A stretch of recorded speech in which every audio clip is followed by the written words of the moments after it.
I funded my half-sister's education, but she accused me of stealing, ruined my reputation, and left me no choice but to cut her off. Hey guys. I'm really stuck on this, and honestly, I feel like my whole life's been flipped upside down over the past few weeks. I, a 27-year-old female, made a big commitment to help my half-sister Jenna, a 19-year-old female, with college. But something happened recently that made me question everything. I don't even know where to start, so I'll give you guys the backstory and let you decide if I'm a total a-hole or not. Okay, so first off, Jenna and I share the same mom, but we have different dads. I'm from Mom's first marriage, and Jenna is from her second. Despite that, we've always been close, like real sisters. It never felt like the whole half-sibling thing mattered. I'm the oldest, so I've always kind of looked out for her. I was the one who helped her with her homework when Mom was busy, stayed up with her during her first breakup, and even taught her how to drive, which, let me tell you, was terrifying but also kind of hilarious. When her dad passed away last year, I was right there by her side. She was devastated, and I tried my best to be her rock. I'd drive her to her grief counseling appointments, take her out for ice cream to cheer her up, and even let her vent to me about things I couldn't fix. I honestly thought we had the kind of bond where we'd always have each other's backs, no matter what. But then things started shifting. Jenna went from being the sweet, bubbly kid I grew up with to someone who seemed to think everyone was out to get her. She became defensive and started blaming her friends for random stuff, like borrowing clothes and forgetting to return them, or stealing things like makeup and small accessories. She'd call me to vent about how so-and-so probably took this, or how could they betray me like that, and I didn't know how to respond half the time. Honestly, I thought it was just her grief talking, so I never called her out on it. Maybe I should have. Hindsight, right? Meanwhile, my life was on track. I'd graduated college, landed a good job, and finally started saving for post-grad studies after years of scraping by. It felt like things were finally looking up. Then Jenna got accepted into a local college. Everyone was thrilled. Mom was practically beaming, but financially, things weren't great for her. Losing her husband had hit her hard, and paying for Jenna's tuition just wasn't possible. So Mom asked if I could help out. Of course, I said yes. Jenna is my sister, and family helps family. I told Mom I'd cover Jenna's tuition as long as she worked part-time to cover her own spending money. I also offered to let her live with me rent-free since the school was close to my apartment. It sounded like a solid plan at the time, but I didn't realize how much of a strain it would put on me. Here's the thing. Helping Jenna meant I'd have to cut back. No more weekend trips with friends or buying random stuff just because I wanted it. But I was fine with that. I wanted to give her a chance to focus on school without worrying about finances. I figured we'd navigate this new chapter together, like old times. When Jenna moved in, it was not what I expected. At first it felt like a fresh start for both of us, but after a few weeks she started hanging out with this new group of friends who just felt off to me. They were loud, careless, and just plain disrespectful. They'd show up at my apartment at all hours, acting loud and careless like it was their space, not mine. I tried to be chill about it at first because hey, she's 19, and maybe I was being too uptight. But the more I watched them, the more something didn't sit right. They gave off this sketchy vibe like, I don't know, the kind of people you wouldn't trust around your stuff for too long. One time, I caught one of them snooping around my kitchen cabinets like they were looking for something. After a few nights of their nonsense, I finally said something to Jenna. I told her I wasn't comfortable with her friends coming over all the time, and honestly, they seemed a little suspicious. Her response? It's none of your business who I hang out with. Cool, awesome, love that from her. I bit my tongue and let it go because I didn't want to fight with her or seem like I wanted to control her life. But deep down, I was worried. Something about them felt off, like they were onto something sketchy, maybe coke. I didn't have proof, so I kept it to myself. To make matters worse, Jenna wasn't exactly pulling her weight. She wasn't looking for a part-time job like we'd agreed, and she wasn't contributing to the housework either. I started feeling more like her maid than her sister. I didn't want to nag her, but it was frustrating. I was sacrificing a lot to help her. Cutting back on my own spending, skipping out on trips with friends, and putting my post-grad plans on hold. The least she could do was meet me halfway, right? Around the same time, I finally managed to buy a car. It was a used sedan, nothing fancy, but it was reliable and got me where I needed to go. I'd been saving for months, and it felt like a huge accomplishment. I called Mom to share the news while Jenna was sitting next to me on the couch, casually scrolling through her phone. Mom, I finally got the car, I said, excited. I just need a little more cash to finish paying it off, but it's almost done. Mom sounded so happy for me. That's amazing, sweetheart. You've been working so hard. I'm proud of you.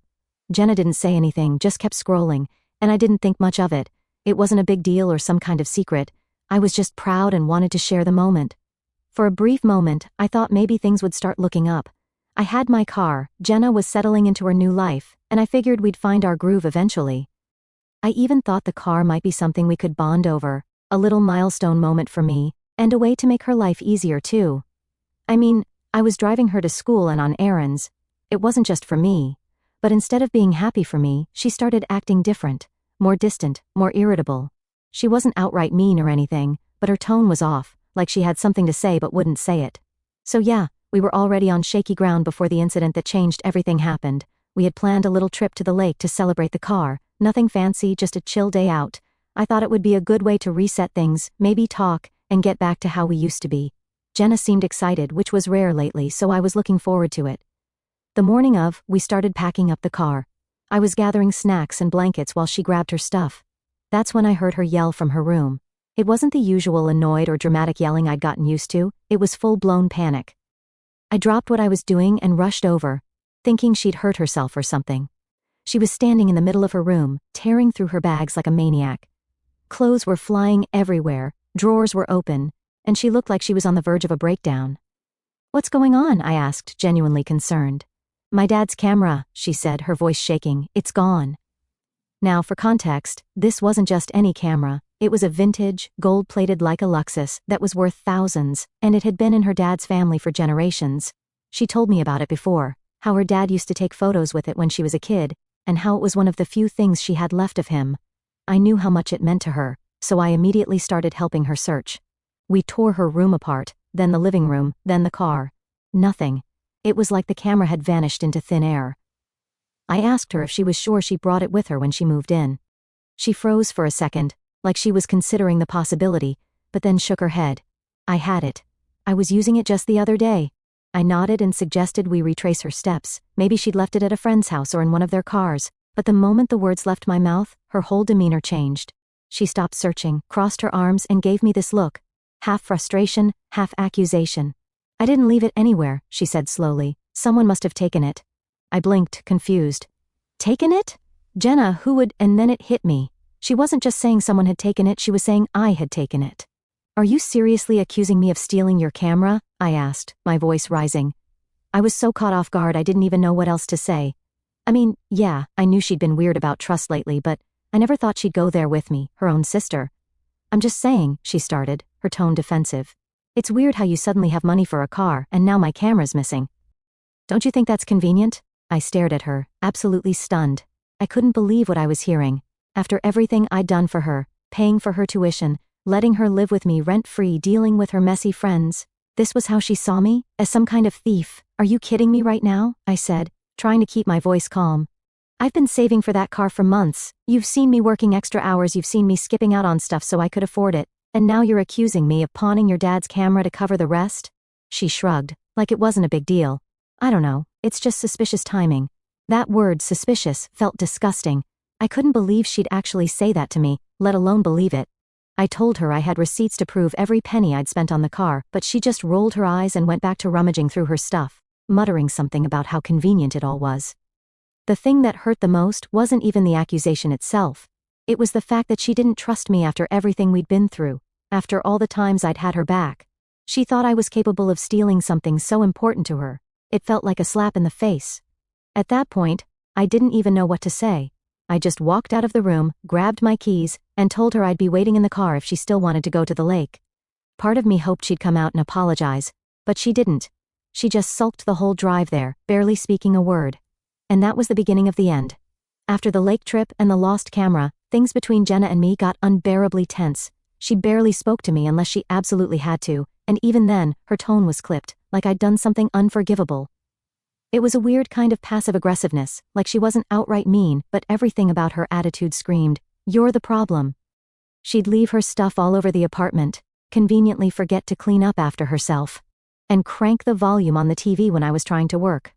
I ignored it at first because I didn't want to make things worse, but it wasn't just that. Then, suddenly, little things around the apartment started going missing. At first it was random stuff like my phone charger, my favorite coffee mug, and a couple of reusable bags I used for groceries. I thought maybe I'd misplaced them, but then I noticed some of the things turning up in her room.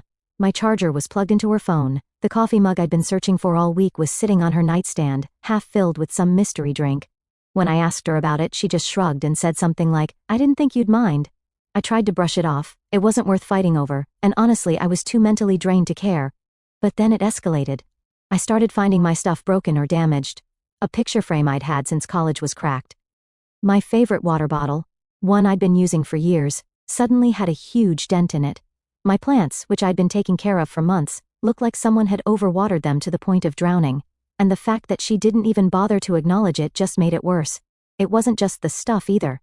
Jenna's behavior became increasingly reckless. Her friends were over constantly, and they weren't exactly the quiet type. They'd blast music, leave trash all over the apartment, and even use my bathroom like it was theirs. I confronted her about it later, and she rolled her eyes like I was being dramatic. "They're my friends," she said, as if that justified everything. "Why do you care so much?" "Because this is my apartment, Jenna," I shot back. "I'm the one paying rent. I'm the one who has to clean up after them. You can't just let them treat this place like it's some free-for-all." Instead of apologizing, she just stared at me with this blank expression and said, "Well, maybe you shouldn't have invited me to live here if you didn't want to deal with my life." That sentence stuck with me. I'd invited her to stay with me so she could have a chance at a better life, so she wouldn't have to stress about rent or bills while going to school, and this was how she saw it, as some kind of burden I'd brought on myself. I didn't even know how to respond, so I just walked away. But the worst part? That stupid camera situation wasn't going away. Jenna wasn't accusing me outright anymore, but she didn't need to. The damage was already done. Every time I walked into a room, I could feel her watching me, like she was waiting for me to slip up or reveal something. It was suffocating. And the worst of all was the gossip. Somehow, the whole missing camera story had leaked out. I had a feeling it was Jenna after she told her friends, and it felt like the entire town was talking about it. I live in a small town and everyone knows everyone's business, so the small town gossip machine was in full force. And let me tell you, it's faster than the internet around here. I'd walk into the grocery store and suddenly feel like the main character in a bad reality TV show. You know that moment in Mean Girls where Regina spreads the rumor about Janice? Yeah, that was me, only instead of a high school cafeteria, it was aisle 5 next to the cereal. Suddenly, I was getting side eyes at the grocery store and whispers behind my back at work. Even my boss pulled me aside, not to scold me, but to get the tea. She loves gossip, but thankfully stayed out of it otherwise. At first, I brushed off the accusations because I knew I didn't take the camera. But as the whispers got louder and the stares became harder to ignore, I started to question myself. What if I had accidentally moved it? Could it have fallen into one of my bags when I was helping Jenna unpack? I replayed every moment from the last few weeks, trying to figure out if there was even a shred of truth to what she was saying. I even started searching through my own drawers and shelves just to be sure. It felt ridiculous, but the pressure was getting to me. Everyone seemed so convinced I'd taken it that I started wondering if I'd somehow made a mistake. At one point, I even started scrolling through Reddit threads to see if anyone else had dealt with something similar. Sister accused me of theft, and ruined my life didn't get me a lot of results. But the comments on similar stories were a mix of cut her off, and family is family, you have to forgive. Super helpful, right? I closed the app and immediately felt worse. Deep down, I knew I hadn't done anything wrong, but it didn't take long for Jenna's dad's family to get involved. They were furious, of course, and they didn't bother to hear my side of the story. I got phone calls from relatives I hadn't spoken to in years, all demanding to know how I could do this to Jenna. They called me selfish, untrustworthy, and a terrible sister. I tried to explain that I didn't take the camera, but they weren't interested in listening. To them, I was guilty, and that was that. I even started getting messages on social media. People I barely knew were commenting on my old posts, calling me a thief and a liar. Some of them weren't even subtle about it. They'd tag me in posts saying stuff like, "Some people will do anything for money." It was humiliating. I ended up deleting my Facebook account altogether because I couldn't take it anymore. Meanwhile, Jenna just carried on like everything was normal, or at least like this whole thing wasn't affecting her. She still went out with her friends, still acted like I was overreacting about everything.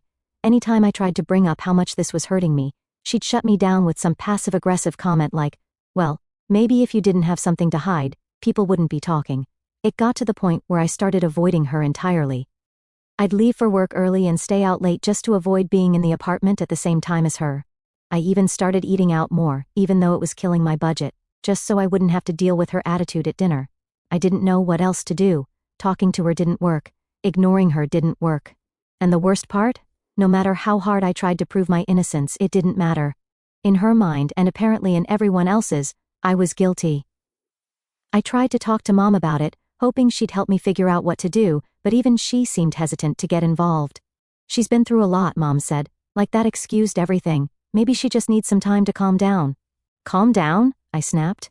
She's accusing me of stealing, Mom. She's trashing my apartment. She's letting her friends treat this place like a frat house. How is that okay? Mom sighed. The kind of sigh that says she's too tired to deal with this.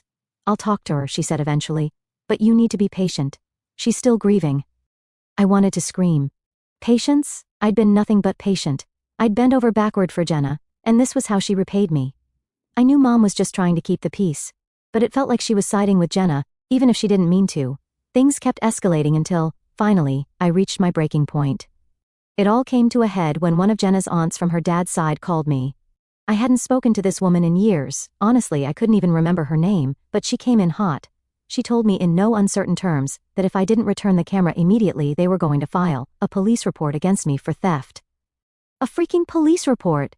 I was so stunned I almost laughed. I tried to explain that I didn't take anything and that they didn't have proof, but she cut me off. We don't care about your excuses, she snapped. You've disrespected our family, and we'll make sure you face the consequences. That call lit a fire in me. I was done being quiet, done being patient, and definitely done letting Jenna drag me through the mud. This wasn't just her petty gossip anymore. This was serious. If they went through with this report, it could wreck my job, my reputation, everything. When I got home that evening, I was ready to put an end to it. I went straight to Jenna's room and threw the door open. She was lying on her bed, scrolling through her phone like she didn't have a care in the world. Seeing her so calm, like she wasn't out here destroying my life, made my blood boil. We need to talk.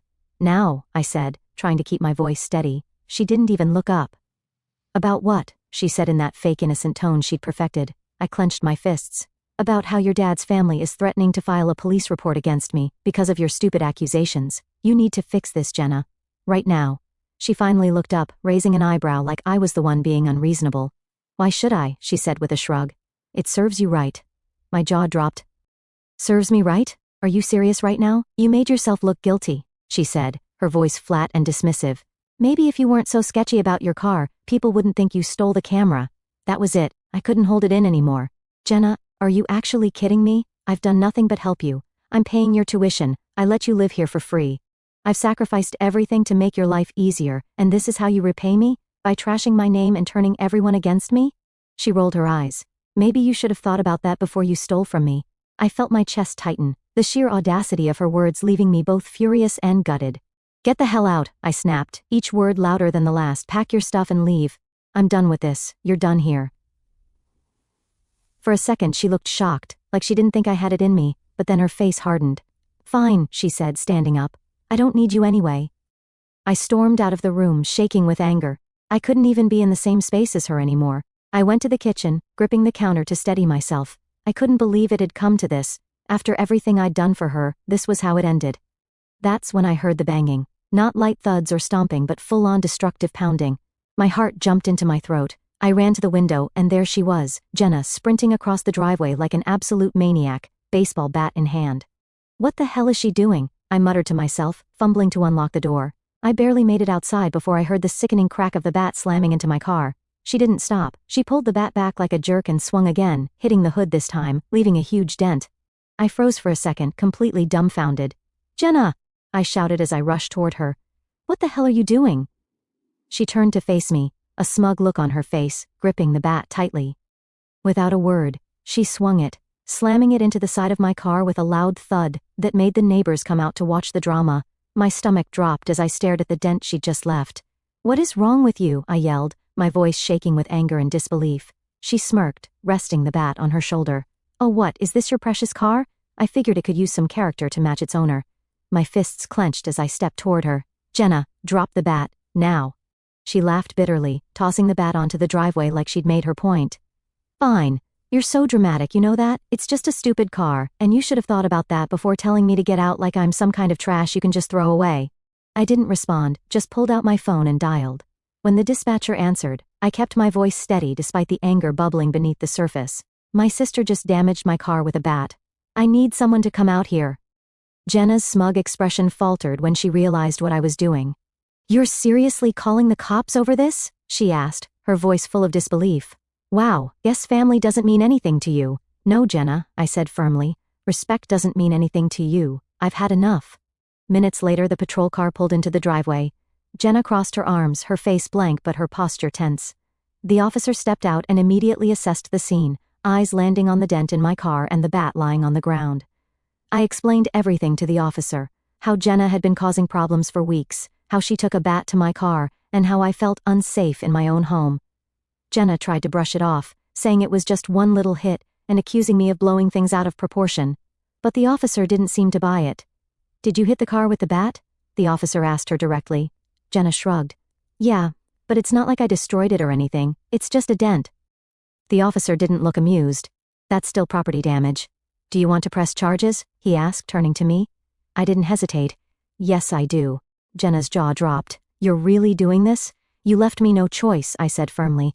"This isn't about the car anymore, Jenna, it's about all of it. I've done everything I could for you, and this is how you repay me. I'm done." She didn't respond, just stared at me as the officer took down our statements. After a tense few minutes, he told her she needed to leave. She stormed into the house, slamming every door as she grabbed her things. When she reappeared with her bags, she didn't look at me or say a word. She climbed into the car of a friend who had come to pick her up and drove off without so much as a glance back. The officer handed me a copy of the report and gave me advice on how to handle the situation moving forward. I nodded, but most of it blurred together in my head. I was too exhausted to process it all. When the officer left, I stood in the quiet driveway, looking at the dent in my car and the bat lying on the ground. I picked it up, feeling the weight of it in my hands, and tossed it into the trash. It felt symbolic, like throwing away the chaos she'd brought into my life. As I sit here, one thing's clear: Jenna can kiss the college fund goodbye. After everything that's gone down, there's no fixing this. I've done my part, and if that makes me the bad guy in someone's eyes, so be it. Who do you think is the real a-hole here? I'll keep you posted if there's any more drama, but for now, I'm moving on. Thanks for reading. Final update. Hey y'all, I didn't expect this to blow up like it did. Thanks to everyone who shared their thoughts, whether you were team me or thought I was the worst sister ever. It's been eye-opening, to say the least. To the ones who called me heartless, well, you're entitled to your opinion, but I'm sticking to mine. So let me tell you what happened after Jenna left. I spent the next week trying to get my life back in order. Between dealing with the police report and explaining everything to my landlord, it felt like a full-time job. I was lucky that Jenna hadn't actually destroyed my car, and I managed to fix some scratches and dents, but the fallout from her actions hit her hard and fast. The charges I filed were enough to trigger a hearing, and words spread like wildfire in the town. Suddenly, Jenna wasn't just the girl whose dad had died, she was the girl who'd gone off the rails and gotten herself into legal trouble. Her dad's family, who had been so quick to back her when she accused me of stealing the camera, suddenly wanted nothing to do with her. The same people who had threatened me with a police report were now distancing themselves from her, as if she were some kind of pariah. But they didn't apologize to me. And then the truth about the camera finally came out. It turns out Jenna hadn't even brought the camera to my apartment. She'd packed it in one of her boxes when she was moving in, but had accidentally left that box at Mom's house. Mom found it while cleaning out the guest room, buried under some old clothes and papers. She called me the moment she found it, her voice a mix of relief and guilt. "I don't know what to say," Mom said. "I should have checked sooner. This whole mess could have been avoided, Adam." I was too stunned to feel angry at that moment. The camera, the thing that had started this entire nightmare, had been sitting safely at Mom's house the whole time. When Jenna found out, she gave what could barely pass as an apology. "I was stressed, okay?" she said when I confronted her about it. "You have no idea what I've been going through. You should have understood." "Understood?" I snapped. "You accused me of stealing, trashed my name, tried to destroy my car, and now you're telling me I should have understood? Are you kidding me?" She didn't have a real answer. She just muttered something about how she'd been overwhelmed and walked away, like that was supposed to make it all better. But the damage was already done, and Jenna was starting to feel the consequences of her actions. The charges I filed meant she now had a record, which didn't exactly help her chances of finding a part-time job to pay for school. And without my help covering her tuition, she couldn't afford to stay enrolled. She ended up having to drop out entirely, which only fueled the gossip around town.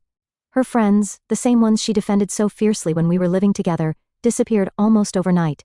I guess it's easy to hang around when someone else is footing the bill for your fun, but as soon as things got tough, they all bailed. Jenna was left with nothing but the mess she'd made. The fallout even reached social media. People who had jumped on her side when the rumors first started were now posting vague apology statuses like, "Wow, some people really know how to ruin their own lives." It was petty, but honestly, I didn't feel bad for her. She'd brought this on herself. Mom tried to mediate, as always, but even she was running out of patience with Jenna. "I love her, but she needs to learn," Mom said one evening when we were on the phone. "She's burned every bridge she has. She has to figure this out on her own. I knew Mom was struggling with guilt, she always does when it comes to Jenna, but I couldn't bring myself to feel the same way. I'd given Jenna every chance to fix things, to take responsibility, and she'd thrown them all away. Eventually, Jenna moved in with one of her old high school friends who lived in a rundown apartment on the edge of town. From what I heard, it wasn't exactly a great situation, but it was all she could afford. I didn't reach out, and neither did Mom. As for me, life slowly started to return to normal. The gossip around town died down after a while, and people at work finally stopped giving me side eyes. I even managed to repair some of the relationships that had been strained during the whole ordeal. But things between me and Jenna? They were beyond repair. Every now and then I'd hear updates about her from mutual acquaintances. How she was working odd jobs to make ends meet, how she'd burned bridges with even more people, how she seemed to be stuck in a cycle she couldn't break out of. The last time I saw her was a few weeks ago at the grocery store. She looked rough, eyes hollow, jittery movements, and a worn-down expression that wasn't like her at all. She glanced at me briefly, and for a second, I thought she might say something, but then she just turned and walked away, her steps unsteady like she couldn't get out of there fast enough. I don't know if we'll ever repair our relationship. The person she's become, I don't even recognize her anymore. I've started saving for my post-grad plans again, slowly but surely. The car, thankfully, is still in one piece. And I've even started taking weekend trips with friends again, something I haven't done in years. Do I regret helping Jenna in the first place? Not at all, but I do regret letting her walk all over me for as long as she did. Sometimes, loving someone means knowing when to step back, and for me, that time is now. Thanks for sticking around and giving your thoughts, good, bad, or brutally honest. I'll keep you guys posted if anything changes, but for now, I'm focusing on moving forward.